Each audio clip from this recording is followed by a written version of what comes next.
Union européenne, Vietnam, les enjeux de l'accord commercial, le vote du Parlement européen aura lieu demain. Il devrait obtenir le feu vert d'une majorité d'eurodéputés, mais dans certains groupes politiques, les discussions ont été assez douloureuses. Voici pourquoi. Ce qui est sur la table est important, supprimer 99% des droits de douane entre les pays de l'UE et le Vietnam. Mais aussi ouvrir les marchés des services et les marchés publics vietnamiens aux entreprises européennes. On comprend rapidement que ceux qui sont pour mettre en avant l'accord le plus ambitieux jamais conclu par l'Union avec un pays émergent. Les bénéfices économiques engendrés devraient être imposants.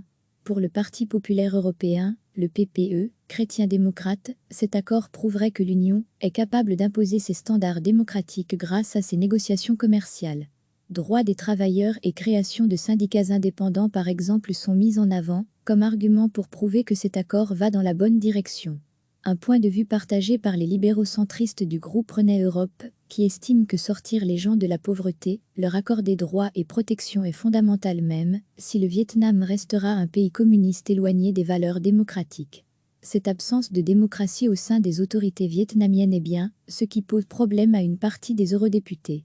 Dans le groupe des Verts par exemple, où l'on estime que la situation du Vietnam, bien loin de s'améliorer, se détériore, concernant les droits de l'homme notamment. Sans compter que l'accord ne serait pas assez exigeant au niveau des normes requises par rapport à l'environnement ou aux lois sociales. Le groupe socialiste est divisé sur la question. Aujourd'hui déjà, on a des vêtements, des chaussures, des smartphones ou des tablettes qui viennent de ce pays d'Asie. Je veux qu'il y ait des règles, qu'ils respectent les normes, notamment sur les produits chimiques, les droits des travailleurs, a dit Bernd Langer, un député socialiste allemand, qui préside la commission du commerce international. Se reliant à ce genre d'arguments, une majorité devrait voter en faveur de l'accord, mais certains n'en démordent pas. Comme Marie Arna, députée socialiste belge qui préside la sous-commission droits de l'homme.